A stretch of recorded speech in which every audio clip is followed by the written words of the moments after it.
Hi, and welcome back. If you're one of the about approximately 50% of Americans that suffer from high blood pressure, then you're in the right place because today I'm going to go over 6 really simple ways to lower your blood pressure naturally. I'm your coach, Laura Campbell, and if you find this helpful or want it in a written form, check out my blog at simplyfitandfab.com. All this information is on there. And if you're diabetic, I'd love to have you join my Facebook group, Healthy Diabetic with Coach Laura. So like I said, about 103 million Americans suffer from high blood pressure, and that's about half of all adults. Medication. Now, with that being said, never stop taking your medication without talking to your doctor first. If you start feeling dizzy after doing some of these things to lower your blood pressure, you definitely want to talk to your doctor at that point. So the first way to help reduce your blood pressure is by exercise. So the best exercise for your blood pressure is going to be cardio. There's a lot of studies that have supported that cardio is going to help keep your blood pressure reduced, and the way it does it stresses your heart a little bit, and then which in doing that helps to strengthen it. There is evidence that weight training helps as well, but there's not as many studies related to that. But if your blood pressure is weight related, then doing weight training is going to help greatly, because the best way to lose weight is to do some weight training, which is going to increase your muscle mass and reduce your metabolism. Increase your metabolism, which is going to help you to reduce the fat. So exercise, any kind of exercise really is going to be great, but especially the cardio. The next thing is stress management. So you've probably heard about the CEO that was so stressed out, had a heart attack. And those kind of things are unfortunately not that uncommon. So we cannot avoid stress. Stress is going to happen, especially in this day and age. But you can do things for stress management. So the key is stress management. So doing things like meditation, spending time outside, if you like to read, doing some deep breathing, aromatherapy, hot baths, really anything that you enjoy doing that is going to relax you can help reduce your blood pressure. So meditation, yoga, all those kind of things are very, very good for that. The next thing is increase your water intake. So most people walk around in a constant state of dehydration. And so when you're dehydrated, it's going to cause your body to hold on to more of your salts, which is going to increase your blood pressure.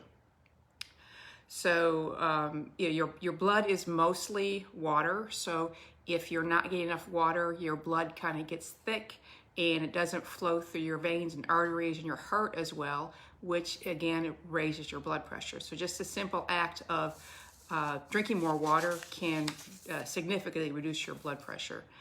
The biggest thing for most people is sodium. I have had so many clients that all I did with them was get them to drink more water and get them to reduce their sodium intake. And within weeks, sometimes even days, they're either off their medication or they're have reduced it. So it is a huge, huge deal. If you have high blood pressure, the American Heart Association recommends no more than 1,500 milligrams of sodium a day. If you go get a breakfast biscuit or a grilled chicken salad or sandwich at a fast food restaurant, chances are that's already your entire day's worth of sodium that you should be having. And so some of the big culprits of sodium are crackers, chips, sauces, especially spaghetti sauce, marinades, all that kind of stuff. But salt is hiding in a lot of things that you wouldn't expect. For example, ice cream, especially sugar-free ice cream, has a lot of salt. Something else that it can be hiding in is raw chicken breast. So I went to the store the other day to get some chicken, and normally I wouldn't buy this chicken, but I couldn't find any other chicken. Sometimes it's hard to get this stuff nowadays. So I bought this chicken that's in these individual little packets, and I knew it would be high in sodium, but since my husband and I don't have high blood pressure, I went ahead and bought it. But this chicken has 370 milligrams of sodium in one of these little chicken breasts. But today I went to Costco, and I got my chicken that I normally get, and chicken normally has about 45 grams of sodium. So more than 300 milligrams were added into the chicken that was packaged like this. So this, or like frozen chicken, it tends to have a lot of sodium. So that's just adding 300 milligrams plus right there, and you never even picked up a salt shaker. So a lot of my clients were like, I don't eat a lot of salt. I don't pick up a salt shaker. I never salt my food, but it is in your food.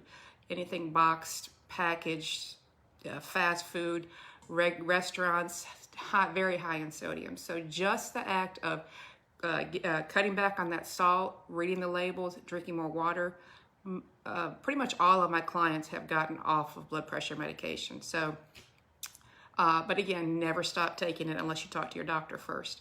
And the other thing that you can do to lower your blood pressure is increase potassium. Potassium is kind of like the anti-sodium. It's kind of the antidote to sodium. It helps your blood to your urine to more sodium to come out through your urine, which is going to help you, as we learned that sodium is causing that blood pressure to go up.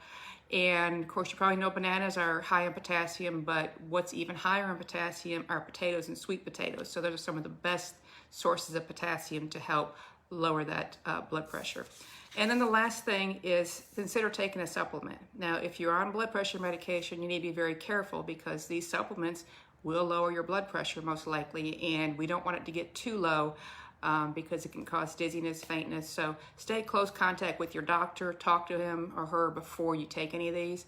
But some good ones to consider and talk to your doctor about are CoQ10, vitamin C, fish oil, probiotics, cinnamon, garlic, magnesium, vitamin D, and of course potassium.